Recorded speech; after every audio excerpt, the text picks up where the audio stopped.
Coming up on Arirang News. To improve consumer convenience, South Korea is getting rid of the mandated holiday breaks of large supermarkets, letting them to open on Sundays as well. Also, there could be more discounts when buying a smartphone. North Korea says Russian President Vladimir Putin is expected to visit Pyongyang at an early date and adds the regime is ready to welcome him. South Korea is in the grip of a brutal cold spell, which is to continue this week.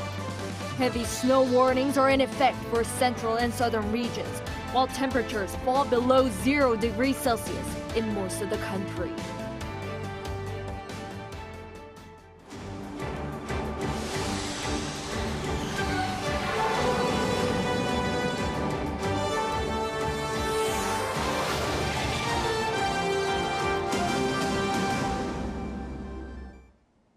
Good evening, it's 9 p.m. here in Seoul. Thank you for joining us on Arirang News. We start with a change in government regulations in favor of consumers here in South Korea. People will be able to shop at large supermarkets every Sunday again if they wish, and could get more financial incentives when buying a smartphone. Our business correspondent Shin-Young leads us off. For the first time in more than a decade, the regulation requiring large supermarkets to close for 2 days per month on alternate weekends will be eased. This announcement comes from South Korea's Office for Government Policy Coordination, which hosted an open debate on Monday with citizens and government officials focusing on reforming regulations related to people's livelihoods. Now that online shopping has become widespread, measures should be taken to ensure the people's freedom of choice, as over 2/3 of the population feels the need for improvements in these regulations. Under the current law, large supermarkets are forced to close their stores for 2 days a month on weekends. They are also not allowed to operate their stores from midnight to 10 a.m., and online deliveries are banned during this time. Originally, the regulations were introduced to protect small and traditional markets. However, the landscape of market competition has shifted from supermarkets competing with small markets to a competition of offline versus online shopping. The government has decided to make grocery shopping on weekends more convenient by scrapping the regulation that forced big retailers to close on weekends, allowing for closures on weekdays. Also, to activate early morning deliveries in non-capital regions, online delivery will be permitted during the restricted operation hours as well. Meanwhile, there has been opposition from the labor sector regarding closures on weekdays, arguing that it violates workers' health rights while questioning the economic benefits of the change. The government has also decided to scrap the Mobile Device Distribution Improvement Act 10 years after the law came into effect. The act was introduced to prevent discrimination among users by prohibiting mobile carriers from providing excessive discounts or illegal subsidies to customers. However, it'll be removed to alleviate the cost burden of purchasing mobile devices amid increasing smartphone prices. During the debate on Monday, the government decided to make books and web content more affordable by excluding web content from its fixed book pricing system, which restricts book price discounts beyond a certain level. Shin-Young, Arirang News. President Yoon Suk-yeol has called for measures to lower the cost of mobile phone purchases through market competition. Speaking at a meeting of his secretaries on Monday, Yoon requested they seek ways to realistically lower the price of handsets even before a government plan to scrap a ban on handset subsidies takes effect. He indicated that prices should be set by consumer demand, saying there should be competing market campaigns. The president was initially scheduled to lead the 5th government policy debate with citizens, touching upon regulations affecting daily life, including those on mobile phone prices. However, he was unable to attend due to a cold, according to his office. Also, ahead of a severe cold snap expected to start on Tuesday, Yoon requested state authorities to care for socially vulnerable groups. He also asked for efforts to make sure the ongoing Youth Olympics in Gangwon province is not affected by the cold wave or heavy snowfall. Shifting gears, North Korea has officially confirmed that Russian President Vladimir Putin will soon be visiting Pyongyang for the first time in more than 2 decades. Our Choi Min-jung explains how this could spark great concerns in and beyond the region. Russian President Vladimir Putin is soon expected to visit North Korea. Following North Korean Foreign Minister Choi Sun-hee's recent visit to Russia, Pyongyang state-run media announced Sunday that Putin expressed his intention to visit Pyongyang soon and that the regime is ready to welcome the Russian president. President Putin expressed his deep thanks once again for the invitation by the chairman of the State Affairs Kim Jong-un to visit Pyongyang at a convenient time, and expressed his willingness to visit the Democratic People's Republic of Korea at an early date. South Korea's Unification Ministry said Monday that security concerns are growing with increasing cooperation between Pyongyang and Moscow. South Korea and the international community are closely watching the areas where military cooperation is being strengthened in violation of the UN Security Council resolutions. I'd like to reiterate that Russia has a greater responsibility as a permanent member of the UN Security Council. The regime's state media also hinted that Russia expressed gratitude for the North's support in the war against Ukraine, amid allegations that Pyongyang provided weapons to Moscow. The Russian Federation expressed deep thanks to the DPRK for extending its full support and solidarity to the Russian government and its people for the special military operation in Ukraine. One expert says that South Korea, the US, and Japan need to take action to stem the growing cooperation. If North Korea and Russia's close relationship cannot be controlled even to a certain extent, South Korea, the US, and Japan will very likely face significant challenges. Although their relationship is centered on military cooperation, it can be an important turning point that drives cooperation in all directions: military, diplomatic, security, political, economic, and social sectors as well. Experts say it is likely that the visit will come after the Russian presidential election scheduled for March. Putin's trip to North Korea would reciprocate Kim's visit to Russia last September and would be his first visit to the regime in 24 years. Choi Min-jung, Arirang News. In other news, extreme cold is likely to be more of a concern this week in South Korea. Today, heavy snow warnings were put in place for central and southern parts of the country, and the mercury fell below 0 degrees Celsius in most regions. Our Lee Eun-hee tells us more. The Ministry of the Interior and Safety on Monday morning raised the level of South Korea's heavy snow crisis alert from the lowest interest to the next level caution. This was in response to the heavy snow warnings issued for the Chungcheongdo and Jeollado provinces. The government also activated its Central Disaster and Safety Countermeasures Headquarters Level 1 response measures, requesting thorough snow removal operations along with other preventive measures to be taken for snow-related accidents. Also, as the cold air passes over the west coast, it creates clouds, leading to heavy snow. In these regions, there are many cases of slippery roads, and with the ongoing sub-zero temperatures, the roads may be icy, so be cautious when driving. Temperatures in most areas of South Korea have plunged to well below 0 degrees Celsius as Arctic winds swept across the country. Central regions are facing extremely cold weather, with temperatures on Monday morning as low as minus 11 degrees Celsius. Cold air has been sweeping down from the north since early this morning, resulting in a noticeable plunge in temperatures. The day after tomorrow is expected to be the coldest, but after that, it's anticipated to slowly get warmer. The central region has a cold wave warning issued as temperatures are expected to drop below minus 10 degrees Celsius tomorrow and the day after. It suddenly got so cold, so I've taken out my long padded coat and started wearing a scarf again. Due to the cold weather forecast for this week, they mentioned a risk of freezing, so I'm planning to leave the water running at home and my workplace. It seems like I need to prepare thoroughly. Authorities advise that people should be cautious when walking on icy roads due to snow and ice, and finding ways to stay warm will be crucial.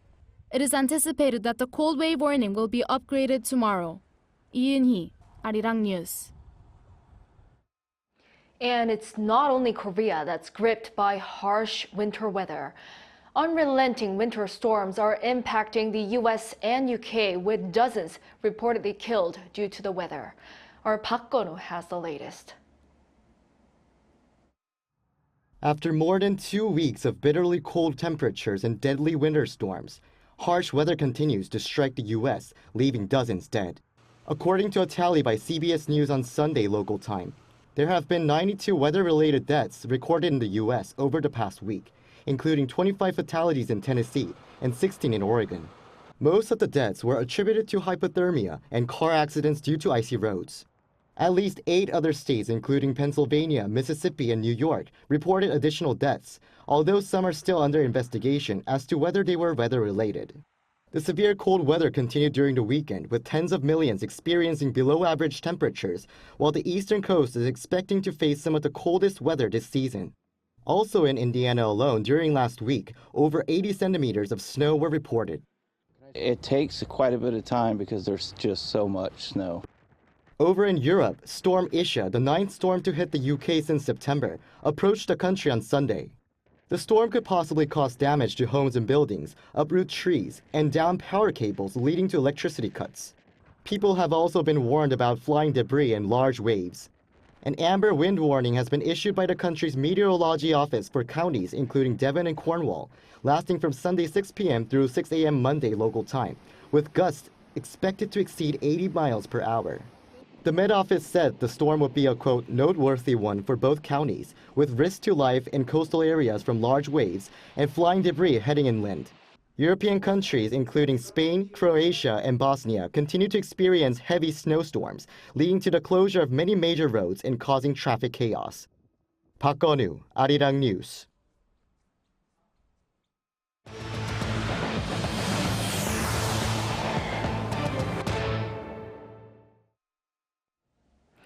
Meanwhile, on the latest regarding the U.S. presidential race, Republican Ron DeSantis has ended his election campaign and endorsed former President Donald Trump.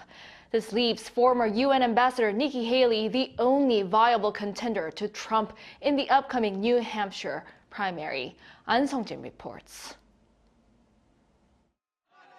Florida Governor Ron DeSantis was once viewed as the most likely to challenge former President Donald Trump for the Republican candidacy in the 2024 presidential race. But on Sunday, the 45-year-old contender made a relatively early exit from the primaries.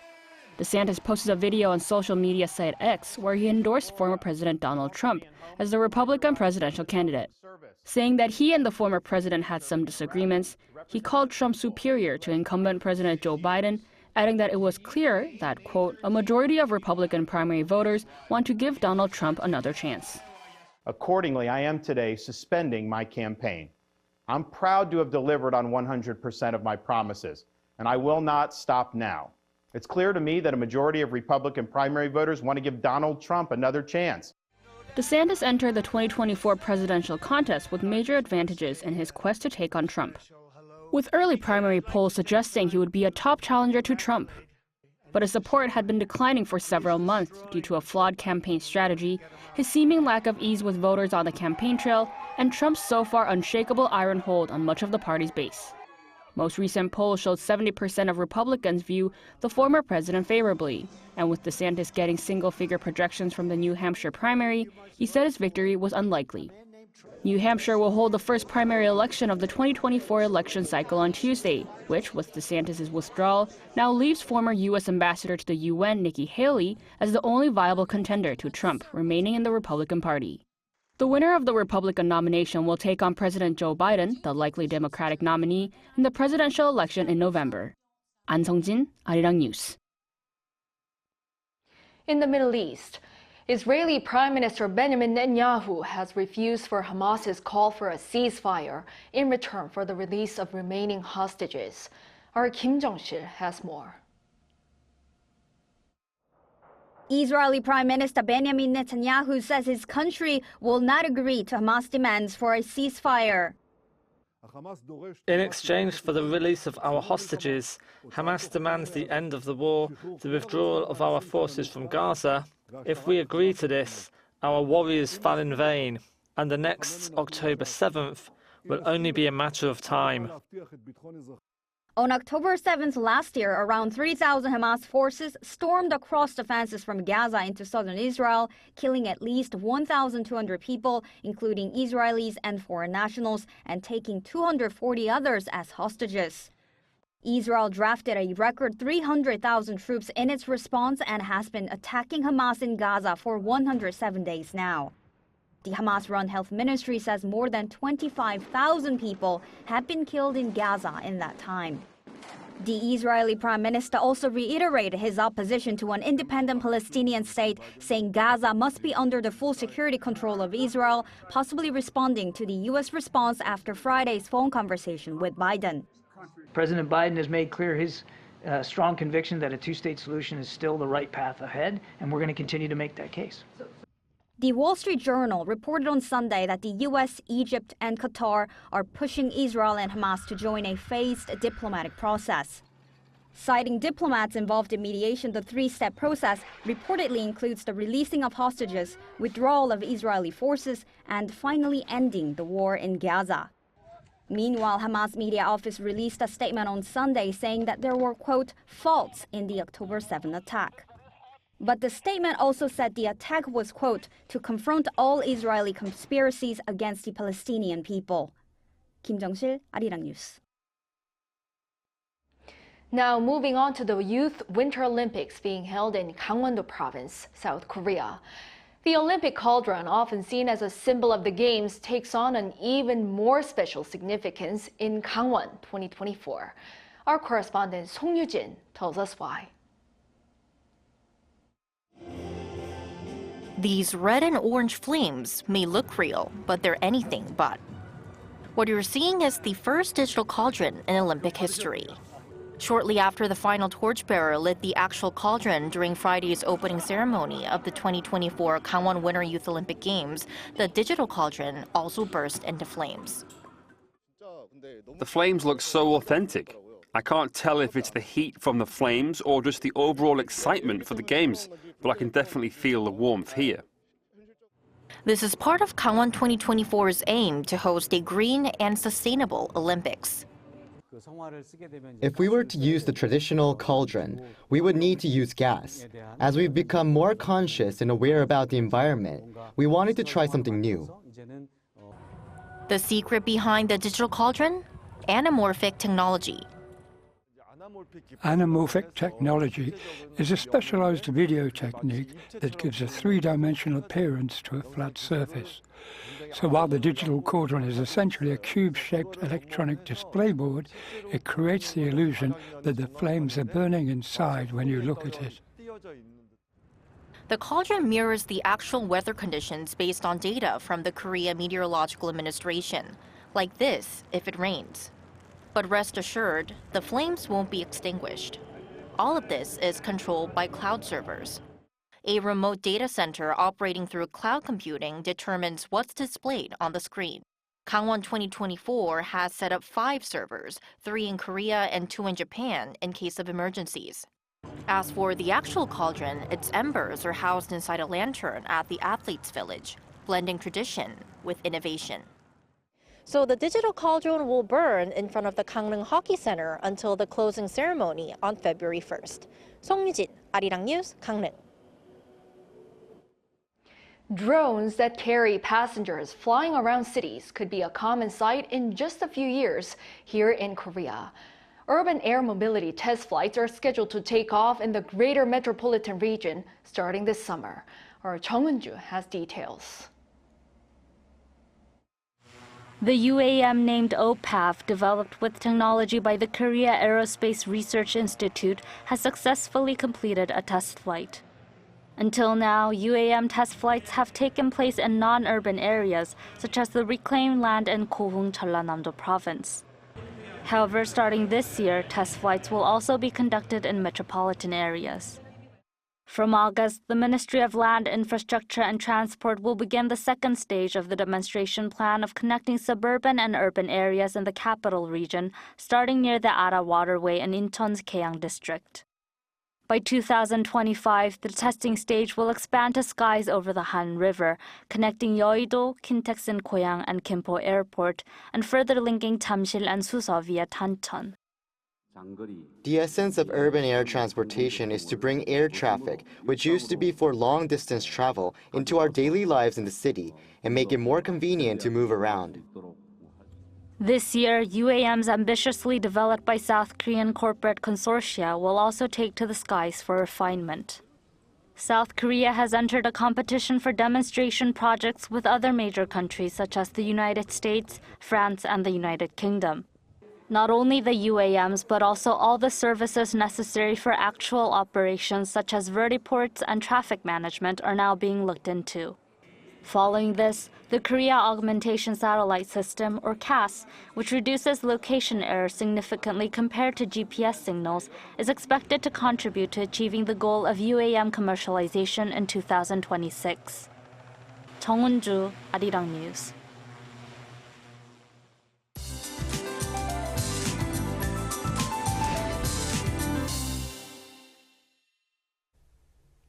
Temperatures dropped by about 10 degrees overnight with Arctic cold wave.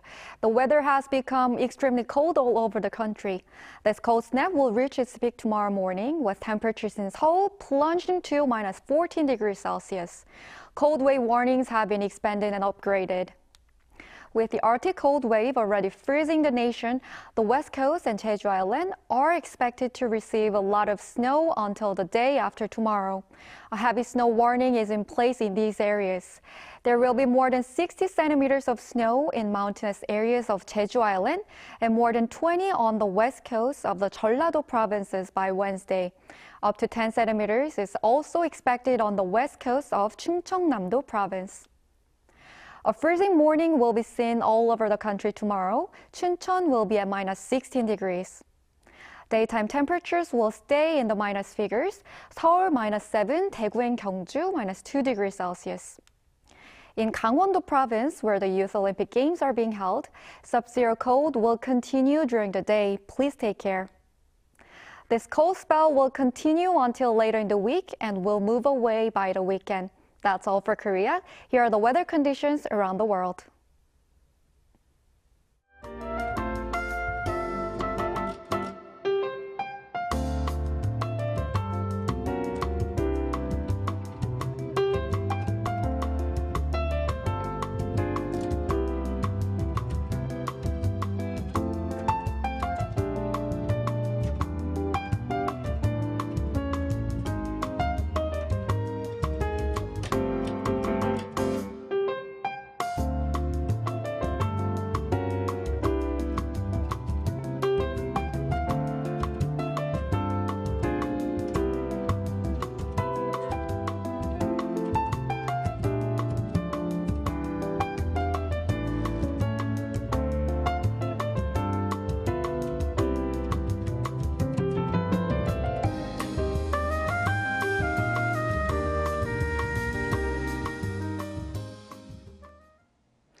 Well, that is all for this newscast. Thank you for watching. We'll be back at 10 p.m. with the AI headline news. Stay warm.